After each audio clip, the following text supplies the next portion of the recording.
오늘 은혜 받으실 말씀은 고린도서 1장 3절에서 11절 말씀입니다.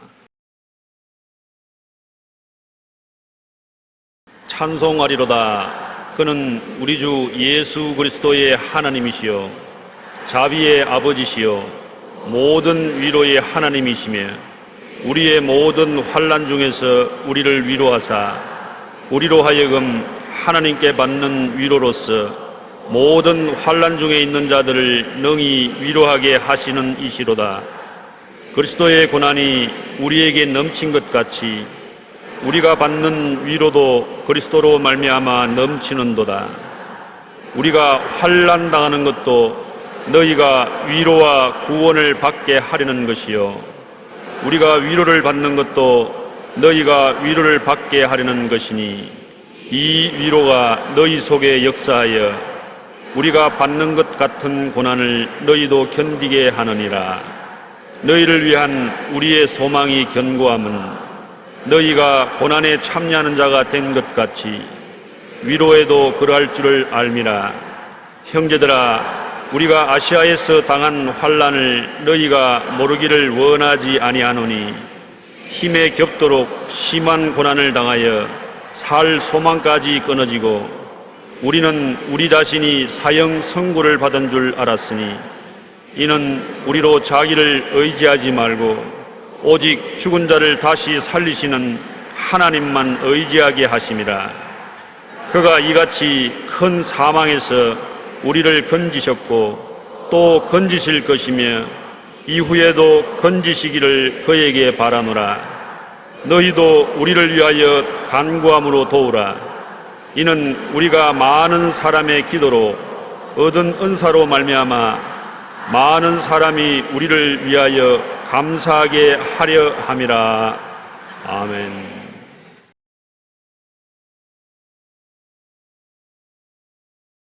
오늘 저는 위로라는 제목으로 여러분과 함께 은혜를 나누고자 합니다. 우리들은 누구를 막론하고 삶을 살아가는 과정에 상처를 입게 되는 것입니다. 그 상처 입은 곳을 붕대로 감아주는 것이 위로인 것입니다. 우리는 서로에게 위로의 말과 손길로 고통을 극복할 수 있도록 해야 하는 것입니다. 서로 친밀한 관계 속에 있을수록 더욱 위로가 필요한 것입니다. 남편과 아내 사이, 부모와 자식 사이, 상사와 아랫사람 사이, 친한 친구 사이 등 어디를 가나 상처가 없는 곳은 없기 때문에 위로가 꼭 따라야만 되는 것입니다. 괴로움을 어루만져 잊게 해주시는 진정한 위로가 있어야 이 세상 삶을 살아갈 수 있게 되는 것입니다. 최근 현대경제연구원이 발표한 보고서에 의하면 2014년 국내 10대 트렌드, 유행이란 말입니다. 10대 유행이 있는 중에 하나가 위로가 필요한 사회라는 것입니다. 고용이나 주거, 노후에 대한 불안이 증가하면 힐링이나 멘토, 상담과 같이 불안을 달래주는 위로 산업이 발달할 것이라고 예측을 합니다. 실제로 길거리에서 외롭게 힘든 사람들을 위하여 프리 허그, 즉 공짜로 안아드립니다 하는 이벤트가 열리는 것입니다. 외롭고 괴로운데 따뜻한 가슴에 품어주는 것 위로가 되거든요. 그러니 값없이 길거리에 간판 세워놓고 오시면 안아줍니다. 그러고 오면 한번 꽉 안아주고 얼굴 비워주고 그것만 해도 마음에 큰 위로가 되는 것이 그런 이벤트가 일어나고 있다는 것입니다. 사람의 말을 듣고 고개를 끄덕이거나 가로저음으로 얘기할 수 있는 도리도리 인형이 인기가 있다고 말합니다. 우리 어릴 때 어머님이 우리를 보고 야 도리도리 진진진진 쪼막쪼막 그런 기억이 나는데 얼마나 마음이 외롭기 때문에 위로받기 위해서 그런 도리도리 인형을 갖다 놓고 그렇지 이건 싫어 그걸 보고 위로를 받는다는 것입니다. 그러니 오늘 세상이 얼마나 살기에 고통스러웠다는 것을 알 수 있습니다. 오늘날 많은 사람들이 위로를 필요로 하지만 정작 위로를 얻을 곳이 없다는 것을 말해주고 있습니다.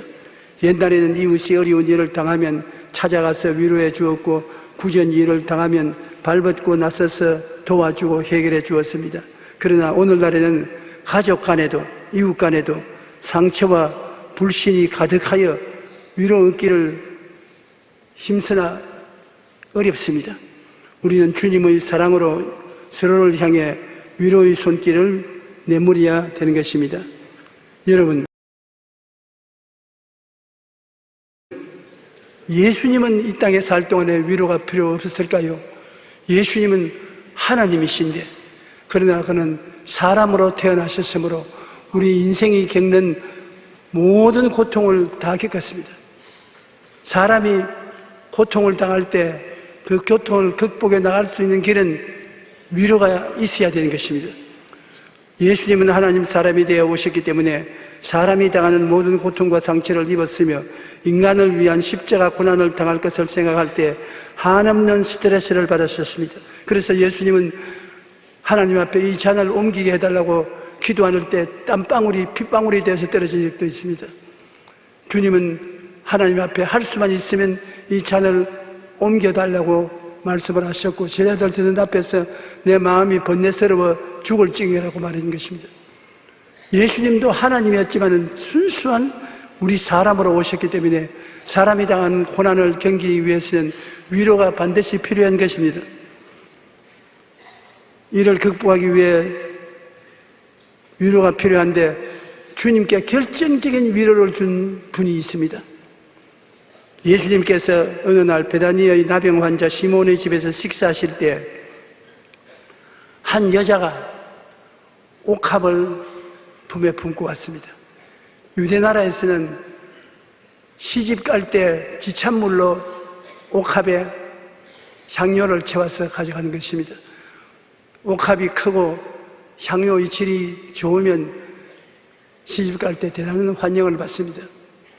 그런데 한 여자가 매우 값진 향유, 그냥 값지가 아니라 아주 고급 향유를 가득 채운 그 옥합을 가져와서 그냥 붓는 것이 아니라 예수님 발 앞에 와서 탁 때려서 바삭 하고 깨뜨렸습니다. 그것은 그날로서 자기 인생을 예수님 앞에 다 부어버렸다는 것입니다. 시집도 안 간다. 이제 여태까지 모아놓은 향료를 다 부어버리시니까 또 새로 언제 모으겠습니까? 내 인생은 이로써 주님 앞에 부어버린다.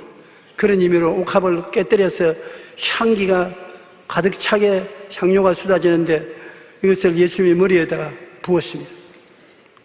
그러고 난 다음에 나머지는 예수님의 발에다가 붓고 그대로 하는 것이 아니라 자기의 머리카락을 싹 펼쳐서 발을 막 닦았습니다. 그러고 난 다음에 예수님을 쳐다보는 그 얼굴에 환희가 넘쳤습니다. 기름이 온 머리, 산발이 된 머리에서 뚝뚝뚝 흐르고 온 손에 기름 천집니다. 예수님은 아무 말도 안 하시고 그대로 음식을 잡수시는 것입니다. 그런데 제자들과 함께 있는 사람들이 얼굴을 시퍼렇게 해서 화음을 치면서 이 여자를 향해서 비난을 했습니다. 마가복음 14장 4절 5절에 보면 어떤 사람들이 화를 내어 서로 말하되 어찌하여 이 향유를 허비하는가? 이 향유를 300데나리온 이상에 팔아 가난한 자들에게 줄 수 있겠도다. 그렇게 고함을 치고 여자를 꾸짖었습니다. 한 데나리는 노동자 한 사람이 하루 일당을 받는 것이 한 데나리입니다. 300데나리니까 노동자가 1년 동안 모은 돈, 그만한 값이 나는 기름이었습니다. 그때 예수님께서 한참 계시다가 그 제자들과 사람들에게 힘을 합쳐서 이거 왜 낭비하냐 그렇게 하실 것 같은데 안 했습니다. 주님은 이 여자를 변호했었습니다. 예수님이 마가복음 14장 19절로 8절에 보면 예수께서 이르시되 가만히 두라. 너희가 어찌하여 그 여자를 괴롭히냐. 그가 내게 좋은 일을 하였느니라. 가난한 자들이야 항상 너희들과 같이 있으므로 너희가 도와주고 싶으면 도와줄 수 있지 않느냐? 나는 항상 같이 있지 않는다. 나는 이제 죽어야 한다. 그런데 이 여자가 힘을 다하여 내 몸에 향유를 부어 십자가에 못 박혀 죽을 장례를 감당할 수 있도록 준비해 주신 것이다. 예수님은 이 여인이 기름을 가지고 와서 그 머리에 붓고 발에 부어서 머리채로 닦음으로 말미암아 그에 대한 감사와 헌모의 정을 나타낸 것이 굉장한 위로가 되었습니다. 예수님 얼마 아니면 세상을 떠셔야 되실 때 이거는 모든 사람이 자기를 버리고 나갈 것을 알고 계신 예수님께서 이 이름 모를 여인이 와서 그를 사랑해주고 격려해주는 데 대한 마음의 위로가 얼마나 큽니까? 형언할 수 없는 것입니다. 그러므로 예수님은 이 여자를 꾸짖는 자를 주님께서 크게 꾸짖고 변호해 주었습니다. 그리고 주님께서 뭐라고 말씀하십니까? 이 복음이 전해지는 곳은 천하 어느 곳에든지 이 여자가 한 일이 기념될 것이라. 이 세상에 낭비가 있는데 허랑방탕해서 낭비한 낭비도 있거니와 거룩한 낭비도 있습니다. 하나님을 영광스럽게 하고 사람에게 생명을 주는 낭비는 거룩한 낭비인 것입니다. 이 여인은 거룩한 낭비를 한 것입니다. 마가복음 14장 9절에 내가 진실로 너에게 이르노니 온 천하 어디서든지 복음이 전파되는 곳에서 이 여자가 행한 일도 말하여 그를 기억하리라. 엄청난 칭찬인 것입니다. 온 천하 만국에 복음이 전거되는 곳은 이 여자가 기름을 내 발에 머리에 부은 것이 기념되리라고 했습니다. 바로 그 예수님의 예언이 이루어져서 오늘날 제가 2000년 후에 여의도 순복음교회 강단에서 이 여자가 한 일을 여러분에게 알려드린 것입니다.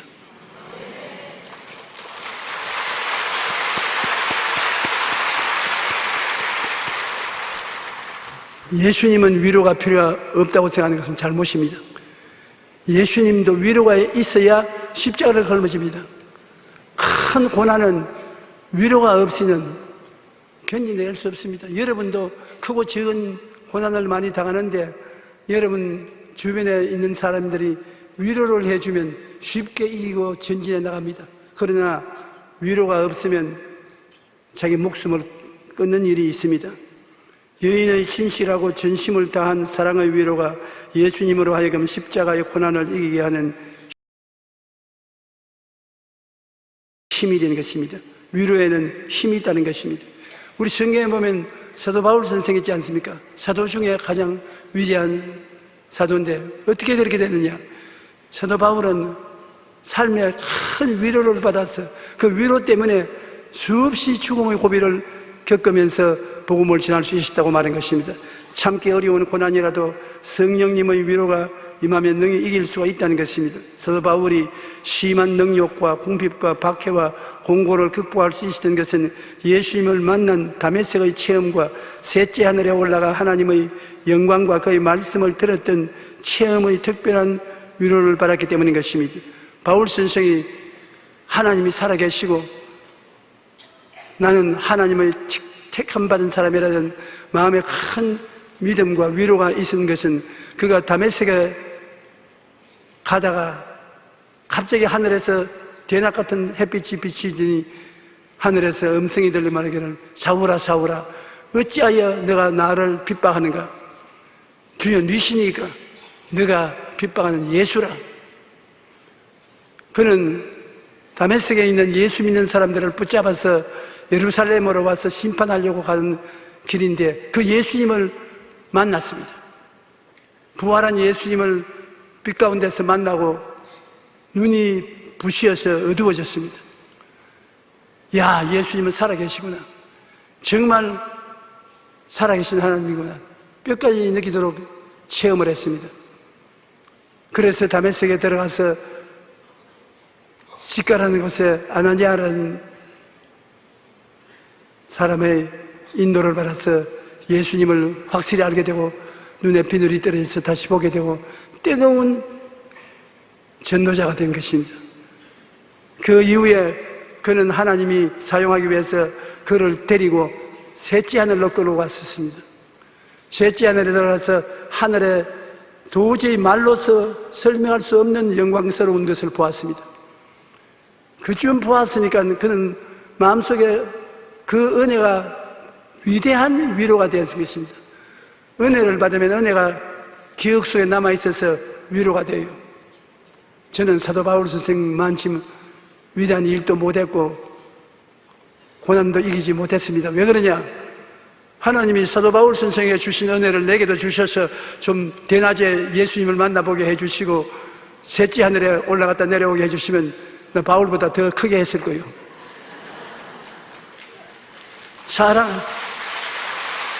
사람이란 은혜를 받으면 은혜가 마음속에 오래오래 남아서 위로가 되는 것입니다. 여러분들도 성령을 받으면 성령이 마음속에 계셔서 오래오래 은혜가 되고 위로가 되는 것입니다. 쓴 물을 달게 하는 것은 은혜인 것입니다. 은혜가 여러분 위로가 되는 것입니다. 형제들아, 우리가 아시아에서 당하는 환난을 너희가 모르기를 원치 아니하노니 힘에 겹도록 심한 고난을 당하여 살 소망까지 끊어지고 우리는 우리 자신이 사형선고를 받은 줄로 알았으니 이는 우리로 자기를 의지하지 말고 오직 죽은 자를 다시 살리시는 하나님만 의지하게 하랬습니다. 그가 이같이 큰 사망에서 우리를 건지셨고 또 건질 것이며 이후에도 건지시기를 그에게 바라노라. 이렇게 어마어마한 죽음에 가까운 고통을 당해서도 바울이 이긴 것은 그가 은혜를 받았기 때문인 것입니다. 살아계신 하나님의 은혜를 받아서 그것이 마음속에 있어서 큰 위로가 된 것입니다. 위로라는 것은 파라클레오라는 헬라어인데 파라라는 것은 곁에고 클레오라는 것은 와서 도와주는 것을 말하는 것입니다. 주님께서 말씀하기를 내가 아버지께 구하겠으니 또 다른 보혜사를 너에게 주사 영원토록 너희와 함께 있게 하겠다. 다른 보혜사, 예수님은 처음 보혜사, 나와 꼭 같은 다른 보혜사, 성령 보혜사를 보내겠는데 이 성령 보혜사는 하나님께로부터 보내심을 받아 우리 가까이 와서 우리를 돕는 일이라는 말인 것입니다. 보혜사 성령이 오셔서 우리를 도와주기 때문에 우리는 그 은혜로 인하여 고난을 극복해 나갈 수가 있는 것입니다. 내가 아버지께 구하겠으니 그가 또 다른 보혜사를 너희에게 주사 영원토록 너희와 함께 있게 하시니 예수님은 첫째 보혜사고 또 다른 보혜사, 예수님과 꼭 같으나 다른 보혜사가 와서 한번 따라 말씀하세요. 영원토록 너희와 함께 있게 하시리니 예수님이 그를 보내신 지 2000년의 세월이 지나갔으니 영원토록 너희와 같이 있게 하시니 지금도 여러분에게 같이 계신 것입니다. 영원토록 너희와 함께 있겠다. 그러므로 우리가 몰라서 그렇지 성령께서는 항상 여러분과 함께 계십니다. 성령님이 함께 계심으로 우리가 인격적으로 인정해야 돼요. 한번 따라 말씀해주세요. 성령님을 인정하고 환영하고 모셔드립니다. 저와 같이 계시고 저를 위로하시고 도와주십니다. 보혜사 곧 아버지께서 내 이름으로 보내실 성령 그가 너희에게 모든 것을 가르쳐 주시고 성령님께 도와달라면 가르쳐 주시고 모든 것을 생각나게 하신다. 주님이 말씀해 주신 것을 기억하게 해 주신다. 그리고 주님께서는 성령을 통하여 평안을 너희에게 끼치노니 나의 평안을 너희에게 주노라. 내가 너희에게 주는 것은 세상에 주는 것 같지 아니하니라. 너희는 마음에 근심하지도 말고 두려워하지도 말라. 근심이 꽉 들어찬 세상인데 근심 다 걱정 맡기고 근심하지도 말고 두려워하지도 말라. 하나님께서는 우리를 고아와 같이 버려놓지 아니하고 하나님께 구해서 다른 보혜사가 와 계신 것입니다. 기억나게 하시고 깨닫게 하시고 염려를 없애어 평안을 주시고 하시기 때문에 그렇게 의지하면 된다는 것입니다. 성령님 의지합니다. 할렐루야. 저는 오늘 강단에 설교하러 나오기 전에 성령님 함께 나가십시다. 성령님 없이면 못합니다. 기억도 안 나고요, 깨닫지도 못하고요, 은혜도 없고요. 성령님 도와주십시오. 한국에서 나올 때는 한국말로 합니다. 성령님 가십시다. 외국에 나가서는 영어를 말합니다. Dear Holy Spirit, let's go. 일본에 가서는 일본말로 합니다. 세이레이사마 이쇼니 이기마시오. 왜냐? 성령님은 모든 사람 가운데 계시면서 모든 사람의 말을 다 알아듣기 때문인 것입니다. 그 성령님이 여러분과 같이 계심으로 여러분은 절대로 외롭지 않고 고독스럽지 않습니다. 안 믿는 사람은 마귀에게 억압당하고 쫓기고 고통을 당하고 있지만 여러분은 성령님이 같이 계심으로 성령님께 부탁을 해야 되는 것입니다. 아버지께 기도하고 예수님께 감사하면 성령님이 여러분과 함께 계심으로 성령님께 부탁해야 되는 것입니다. 구약 4,000년 동안에 아버지가 역사했고 신약 30년 동안에 예수님이 역사했고 오순절날 이후로 주님 오시는 그날까지는 2000년이 넘도록 성령님의 시대라 성령님이 여러분과 함께 일하는 것입니다. 성령님께 악수하자고 손에 밀면 성령님이 손잡아 주시는 것입니다. 그러므로 성령님과 같이 있으면 근심하지도 말고 두려워하지도 말아야 될 것입니다. 초대교회 억센 핍박과 환난 속에서도 줄기차게 복음이 전거된 것은 성령의 위로 때문에 그런 것입니다. 감옥에 끌려가도 감사하고 기도하고 성령의 위로가 확 들어차서 모든 것을 극복하는 것입니다. 못 먹어도 극복하고 얻어맞아도 극복하고 성령의 위로가 우리에게 큰 기적을 행하신 것입니다. 여러분, 위로가 있으면 어떠한 외로움과 고통이 있어도 살아나갈 수 있어요. 일찌감치 남편이 죽고 자녀들을 데리고 혼자 사는 여인이 고통스럽고 힘들어서 견딜 수가 없습니다만 애들이 어머니 말을 잘 듣고 공부를 잘해서 성적을 잘 따서 집에 들어와서 어머니께 고맙다고 하면 그 위로가 얼마나 컸어서 내가 죽더라도 일을 해서 낙심하지 않겠다고 생각나는 것입니다. 어떤 목사님이 최근에 내게 그런 이야기를 해요. 목회를 하는데 너무너무 괴로워. 이 이상 목회를 그만두면 좋겠다고 싶은데 하루는 권사님이 우리 목사님 너무나 고생한다고 허리를 한번 쓰다듬어주면서 손을 꼭 잡고 기도를 해주는데 온 하늘을 다 주는 것 같은 위로를 받는 것입니다. 이 권사님 한 분을 위해서라도 나는 남아서 목회하겠다, 그런 결심이 생기더라고. 위로라는 것은 너무나 좋다고 그렇게 말을 합니다. 그래서 내가 이제 알았느냐, 나는 50년 동안 목회하면서 어느 곳에 가든지 교인들이 나만 보면 주시옵소서 주시옵소서, 제자들도 오기만 오면 적어도 주시옵소서, 많아도 주시옵소서, 돈이 필요합니다 주시옵소서, 그렇게 달라고만 하는 말을 듣다가 나에게 조그마한 먹거리를 가지고 와서라도 앞에서 기도해 주시고 이거 먹고 건강하라면 그것이 마음에 얼마나 고맙고 위로가 되는지 더 기도하고 더 열심히 교회 사업을 해야 되겠다는 그런 힘이 생겨나는 것입니다. 여러분, 위로가 필요가 없는 것 같이 생각하지만 그 잘못 생각입니다. 절대적으로 위로가 있어야 되는 것입니다. 결혼을 했는데 남편이 얼굴이 못나고 키도 작고 말도 잘 못하고 학력도 없더라도 굉장히 부인을 위해주고 힘을 주고 용기를 주고 붙들어주면 그것이 위로가 되어 나타나면 어떤 잘생긴 남자보다 그 못생긴 남자하고 사는 것이 더 행복한 것입니다. 위로가 있어야 돼요.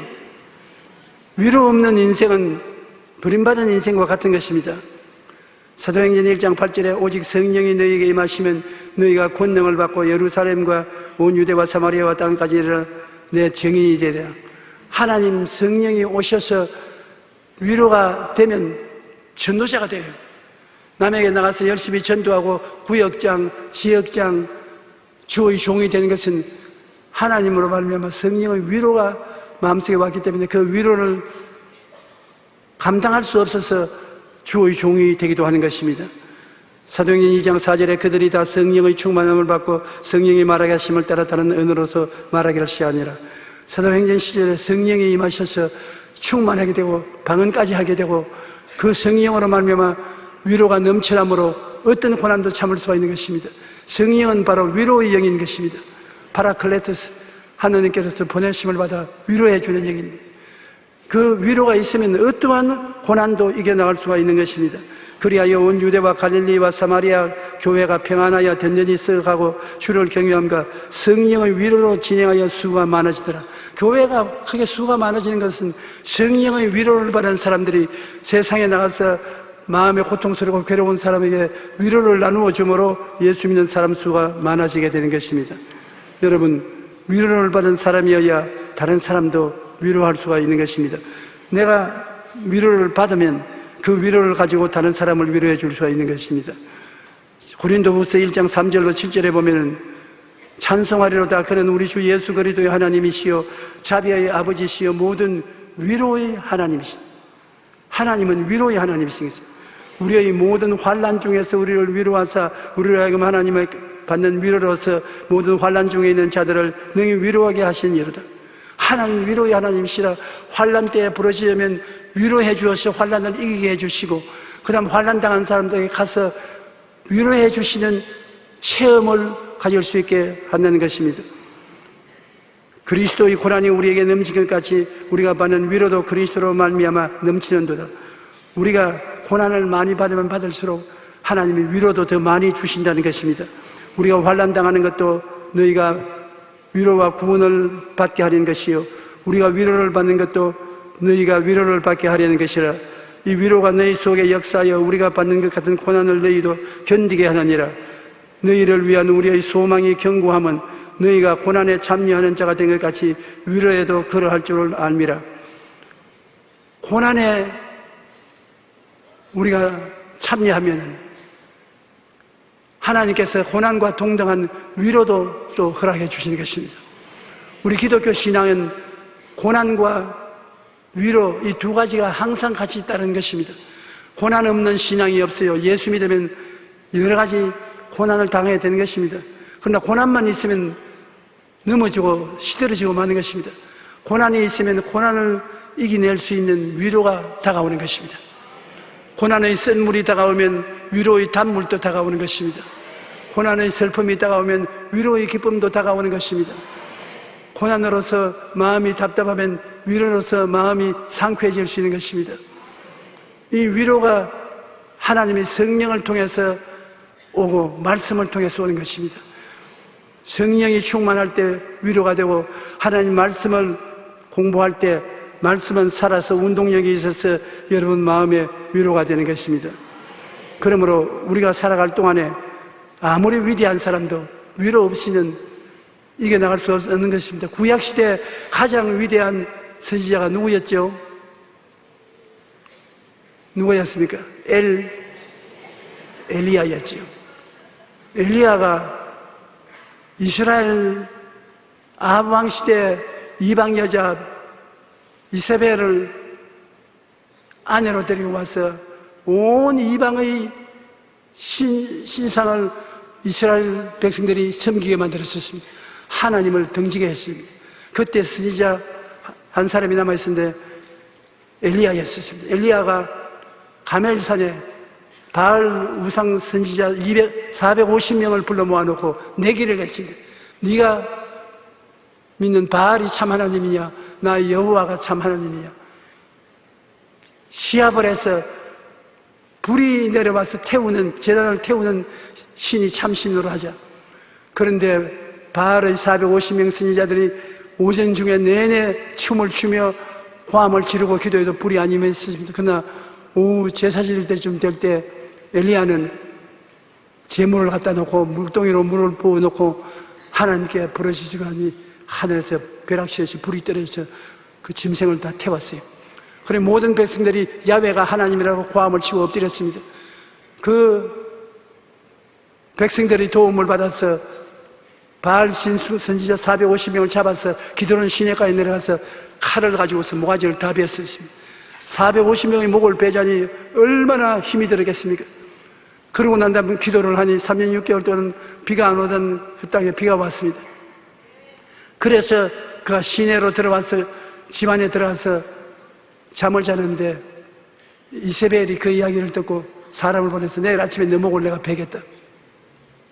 그렇게 위대해서 하늘에서 불을 내리게 3년 6개월 동안 비가 오는 하늘에 비가 오도록 한 그도 지치고 피곤할 때 협박을 받으니까 끄꾸러졌습니다. 마음에 불안과 공포가 꽉 들어차서 그 길로 일어나서 유다 벨세바에 가서 종을 거기에 두고 하룻길 걸어서 사막 속으로 들어가서 로뎀나무 밑에 앉아서 엉엉 울면서 하나님이여 이제 나는 못 견디겠습니다. 나의 생명을 거두어 주셔서 나는 선조보다 못합니다. 나는 죽기를 원합니다. 그렇게 위대한 사람이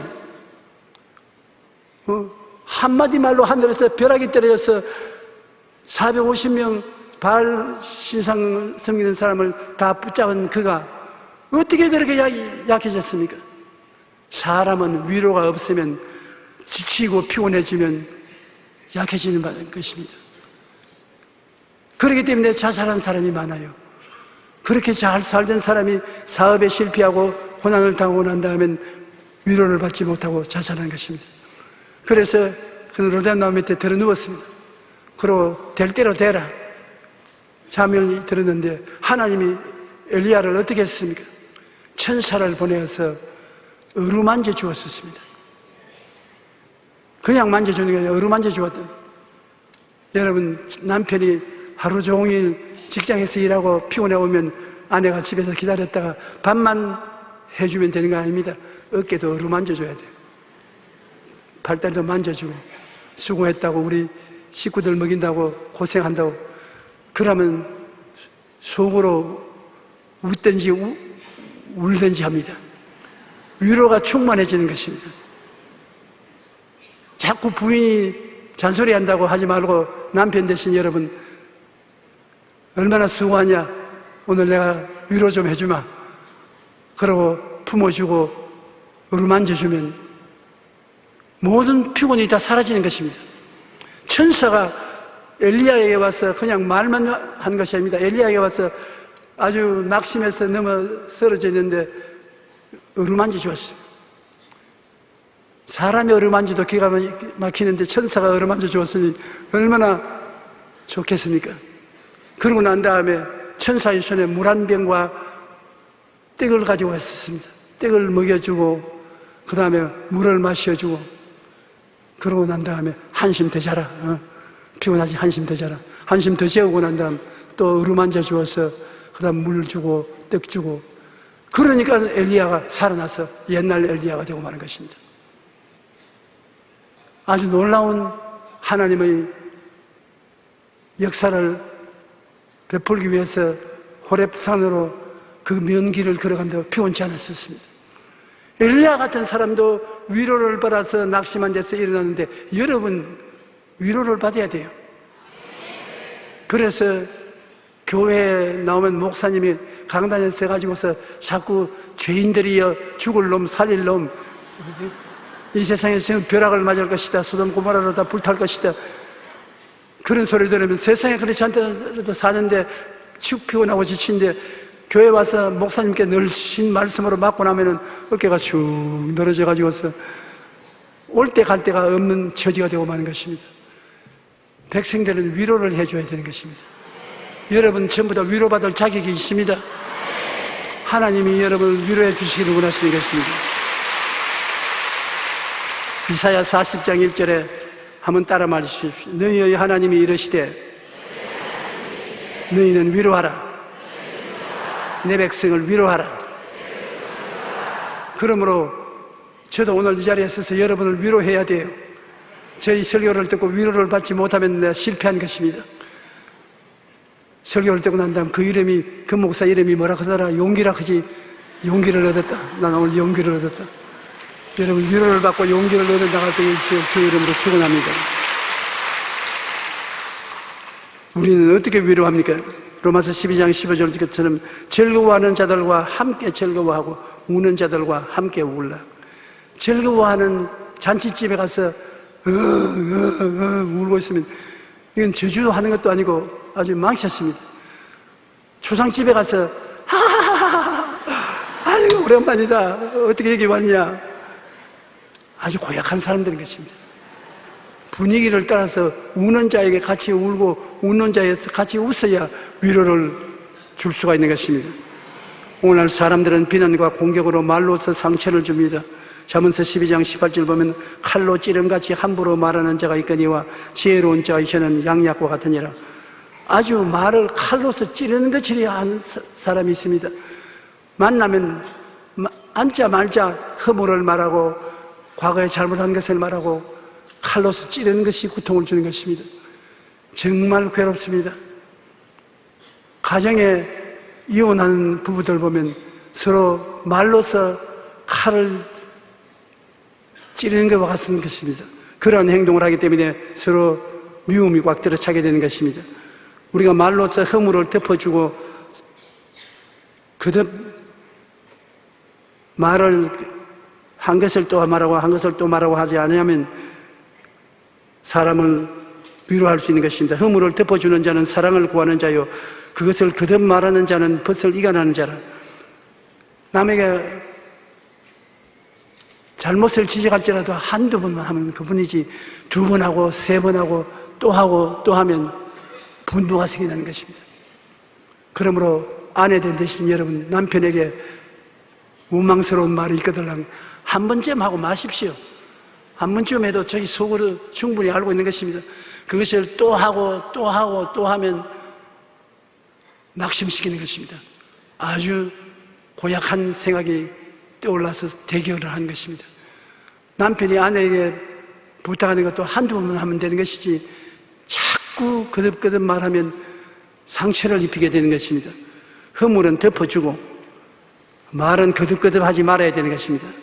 우리가 사랑과 이해와 칭찬과 동정으로 위로하는 것을 힘쓰고 애써야 되는 것입니다. 할 수만 있으면 사랑을 베풀고 말을 하는데 이해를 하고 칭찬을 해주고 동정하는 것이 그 사람을 살리는데 중대한 역할을 하는 것입니다.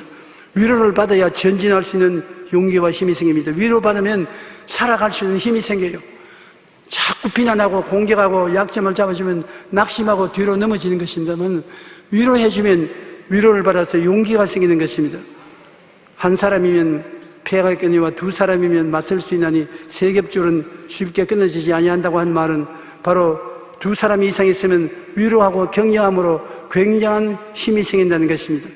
그렇기 때문에 우리는 성령 충만하여 여러분 만나는 사람마다 항상 위로해 주시기를 주님 이름으로 축원합니다. 잘하는 것은 자꾸 잘한다고 칭찬해 주고, 못하는 것은 지적하고 싶으면 한 번쯤 하고 난 다음엔 하지 말아야 되는 것입니다. 장점을 말하고 단점은 덮어주는 것이 여러분 위로를 베풀어 주는 것입니다. 성령님도 우리 연약함을 도우시나니 마땅히 빌 바를 알지 못하나 성령이 말할 수 있는 단식으로 우리를 위해서 친히 간구해 주십니다. 우리가 하나님 성령께 의지하고 기도하면 성령이 우리를 방언을 통해서 도와주시고, 또 이 말씀은 여러분 성경에 하나님이 주시는 교훈이라고 생각하면 안 되는 것입니다. 교훈도 되지만은 실제로 이것은 약이 되고 치료가 되고 양식이 되고 도움이 되는 것입니다. 여러분 마음에 병들거나 육체가 병들 때 일반 약을 먹어도 약이 몸에 낫지 않고 괴로울 때 이 성경 말씀 있지 않습니까? 마음의 즐거움은 양약이라도, 마음의 즐거움은 뭐라고요? 약이라고 했어요. 성경 말씀이 그랬어요. 실제 눈에 안 보이지만 하나님이 주신 실제 약인 것입니다. 마음의 즐거움은 양약이라도. 그러므로 몸이 아프면 여러분 마음의 즐거움을 가지는 거예요. 어떻게? 나는 즐겁다, 나는 기쁘다. 나는 즐겁다, 나는 기쁘다. 내 입에 말로 내가 묶였으면 내 입에 말로 내가 사로잡힌다고 했으니까 말하면 마음이 그것을 받아들여요. 내가 기쁘고 즐겁다. 그러면 그것이 마음의 즐거움은 양약이라도 약이 되어 하나님이 사용하는 약이 되어서 보통 약으로서는 못 고칠 병들이 척척 낫는 것입니다. 그러므로 몸이 아플 때 암이 들렸든지 관절염이 들렸든지 불면증이 들려서 호소하든지 할 때는 여러분 앉아가지고서 혹은 누워서 나는 기쁘고 즐겁습니다. 나는 기쁘고 즐겁다. 나는 기쁘고 즐겁다. 자꾸 말하면 약을 먹는 것입니다. 그래가 한심 자면 깨끗이 나버려. 참말입니다.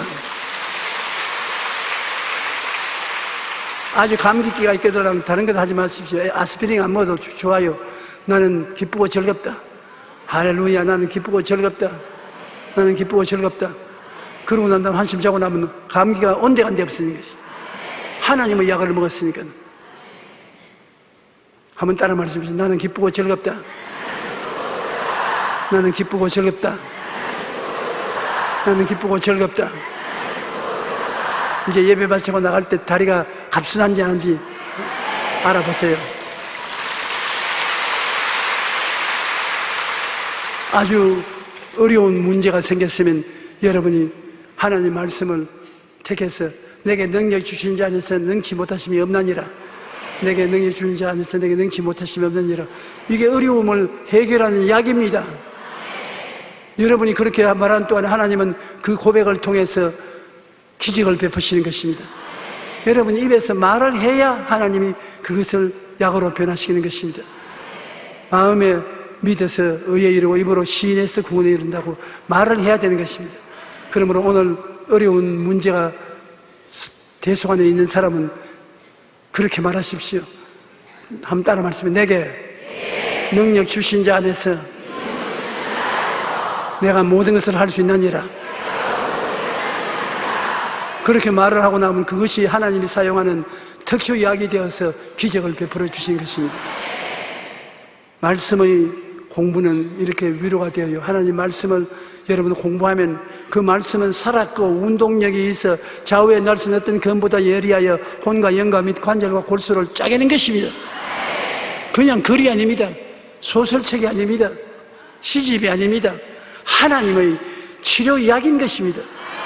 성경은 여러분을 자유케 하고 해방케 하는 치료적인 약인 것입니다. 이것을 깨달아 알고 그것을 여러분께서 하나님이 치료해 주신 것을 꿈꾸고 믿고 입술로 말을 하면은 정말로 지금까지 체험해 보지 못한 능력이 여러분 생애 속에 나타나게 되는 것입니다. 이 성경책을 하나님이 여러분 주시는 해결책, 약으로 생각하고 항상 성경을 많이 외우고 많이 입으로 시인하면 여러분 영혼이 잘됨같이 범사의 잘됨에 강건하고 생명을 얻되 넘치게 얻는 기적이 꼭 나타나게 되는 것입니다. 시편 119편 50절로 105절에 보면 이 말씀은 나의 고난 중에 위로라. 말씀 자체가 위로가 되는 것이 주의 말씀이 나를 살리셨기 때문이다. 내가 고난당할 때 주님의 말씀을 말하면 그 말씀이 위로가 되어서 마음에 힘을 주고 주의 말씀이 나를 살려주는 것입니다. 그러므로 세상 사람들이 다 날 버려도 내가 말씀을 가지고서 바라보고 믿고 입술로 시인하면 그 말씀이 큰 위로와 생명이 되어서 나로 하여금 패배하지 않게 만들어주는 것입니다. 하나님의 말씀은 내 발의 등이요 내 길에 빛이 되시는 것입니다.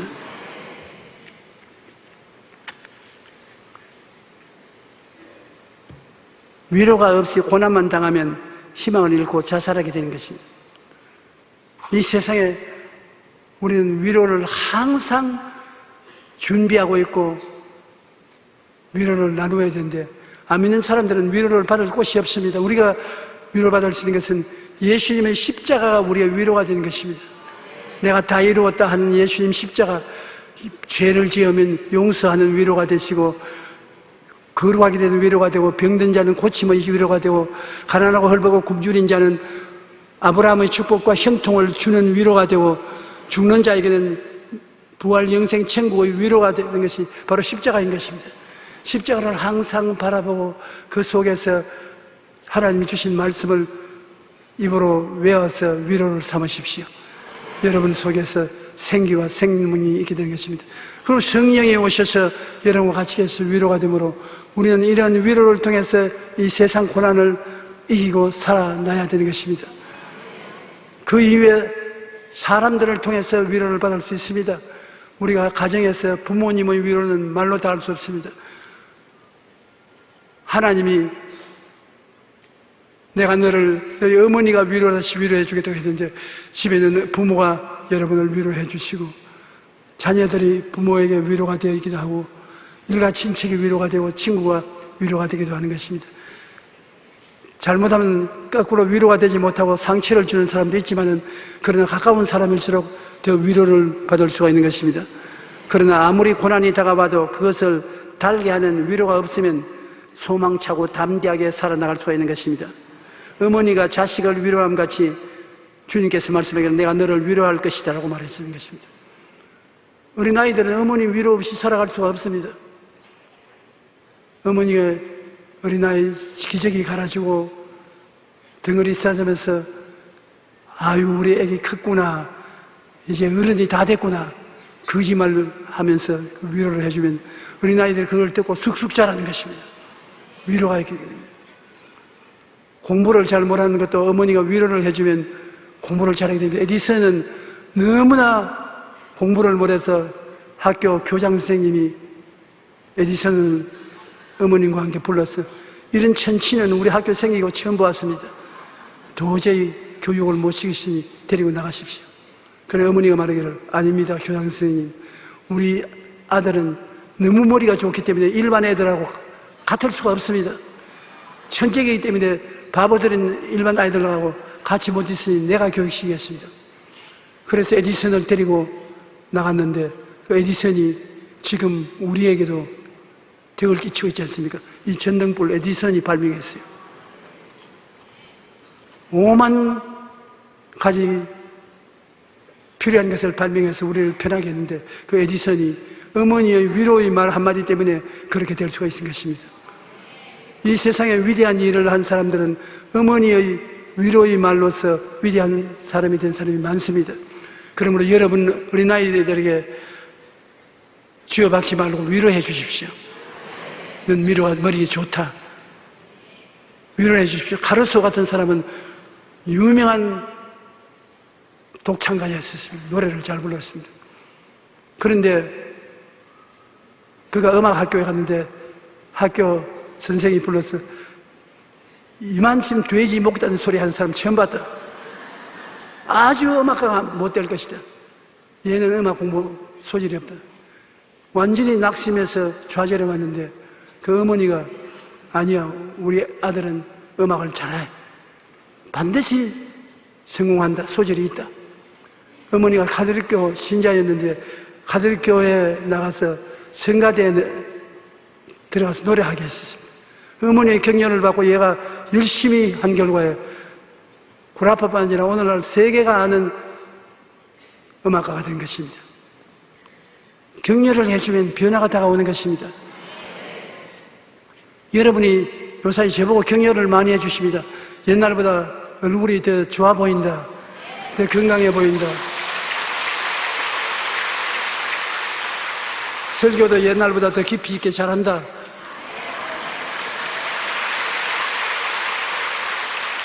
그 말씀이 내 마음속에 들어와서 용기와 힘을 주는데 전에 느끼지 못하는 용기와 힘을 주어서 더 아침에 일찍 일어나게 되고 더 기도도 많이 하게 되고 운동도 하게 되고 설교도 더 열심히 하게 됩니다.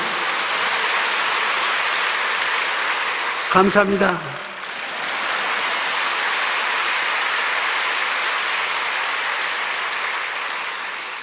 그러니 위로가 얼마나 좋은지 몰라요.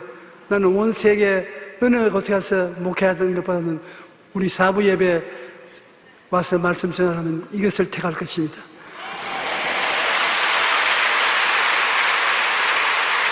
여러분들 모두 다 넘버원이에요.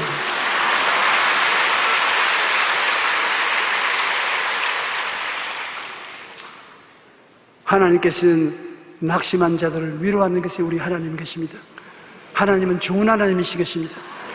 낙심한 자에게 위로와 격려를 주어서 일어나게 하시는 것이 우리 하나님이 하시는 일인 것입니다.